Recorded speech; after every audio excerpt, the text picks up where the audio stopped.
I even saw Fela off in the corner of the shop, chipping carefully away at a piece of obsidian the size of a large loaf of bread. Small wonder I'd never seen her here before if she made a habit of being in the shop this early. Despite Manet's warning, I decided to make a batch of blue emitters for my first project. Tricky work, as it required the use of bone tar, but they would sell fairly quickly, and the whole process would only take me 4 or 5 hours of careful work. Not only could I be done in time to meet with Denner at the Aeolian for lunch, but I might be able to get a small advance from Kilvin so I could have a bit of money in my purse when I went to meet her. I gathered the necessary tools and set up in one of the fume hoods along the eastern wall.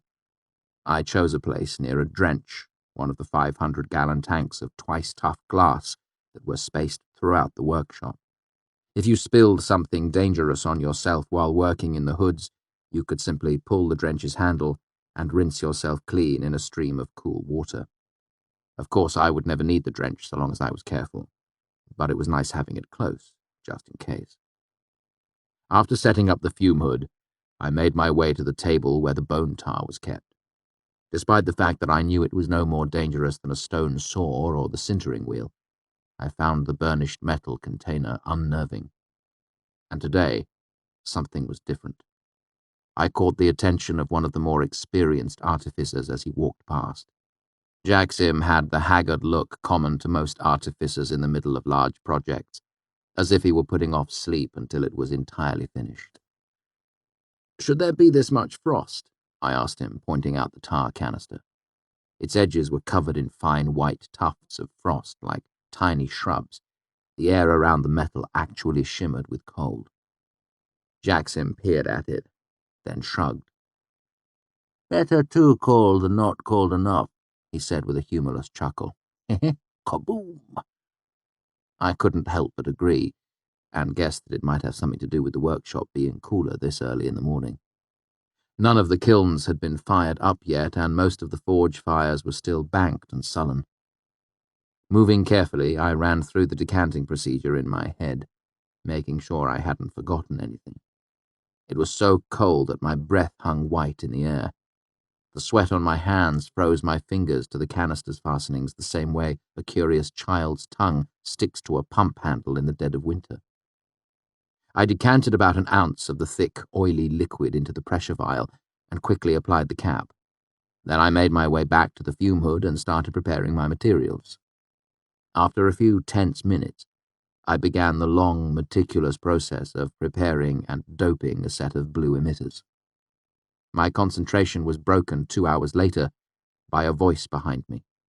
It wasn't particularly loud, but it held a serious tone you never ignore in the fishery.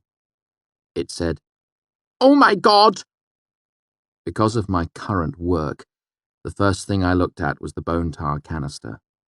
I felt a flash of cold sweat roll over me when I saw black liquid leaking from one corner and running down the work table's leg to pool on the floor. The thick timber of the table's leg was almost entirely eaten away, and I heard a light popping and crackling as the liquid pooling on the floor began to boil. All I could think of was Kilvin's statement during the demonstration. "In addition to being highly corrosive, the gas burns when it comes in contact with air." Even as I turned to look, the leg gave way and the work table began to tip. The burnished metal canister tumbled down. When it struck the stone floor, the metal was so cold it didn't simply crack or dent, it shattered like glass. Gallons of the dark fluid burst out in a great splay across the workshop floor. The room filled with sharp crackling and popping sounds as the bone tar spread across the warm stone floor and started to boil. Long ago, the clever person who designed the fishery placed about 24 drains in the workshop to help with cleaning and managing spills. What's more, the workshop stone floor rose and fell in a gentle pattern of peaks and troughs to guide the spills toward those drains.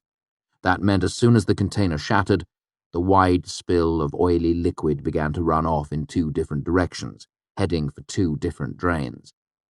At the same time, it continued to boil, forming thick, low clouds, dark as tar, caustic and ready to burst into flame. Trapped between these two spreading arms of dark fog was Fela, who had been working by herself at an out-of-the-way table in the corner of the shop. She stood, her mouth half open in shock. She was dressed practically for work in the shop, light trousers and a gauzy linen shirt cuffed at the elbow. Her long dark hair was pulled back into a tail, but still hung down to nearly the small of her back. She would burn like a torch. The room began to fill with frantic noise as people realized what was happening. They shouted orders or simply yelled in panic. They dropped tools and knocked over half-finished projects as they scrambled around. Fela hadn't screamed or called for help, which meant no one but me had noticed the danger she was in.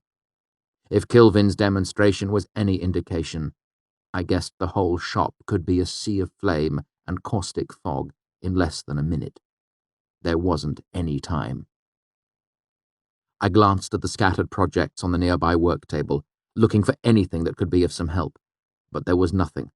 A jumble of basalt blocks, spools of copper wire, a half-inscribed hemisphere of glass that was probably destined to become one of Kilvin's lamps. And as easy as that, I knew what I had to do. I grabbed the glass hemisphere and dashed it against one of the basalt blocks. It shattered, and I was left with a thin, curved shard of broken glass about the size of my palm. With my other hand, I grabbed my cloak from the table and strode past the fume hood. I pressed my thumb against the edge of the piece of glass and felt an unpleasant tugging sensation, followed by a sharp pain. Knowing I'd drawn blood, I speared my thumb across the glass and spoke a binding. As I came to stand in front of the drench, I dropped the glass to the floor, concentrated, and stepped down hard, crushing it with my heel. Cold, unlike anything I'd ever felt, stabbed into me.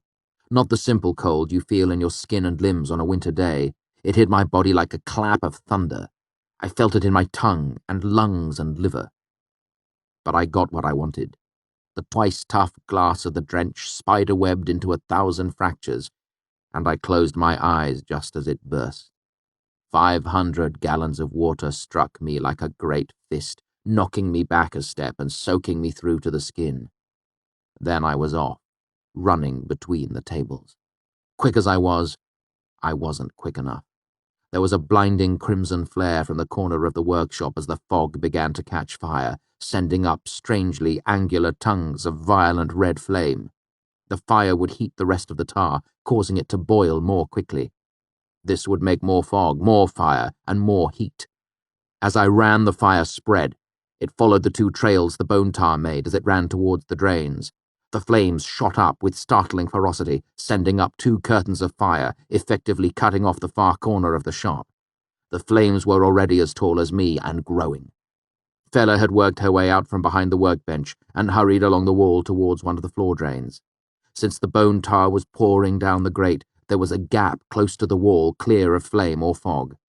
Fela was just about to sprint past when dark fog began to boil up out of the grate.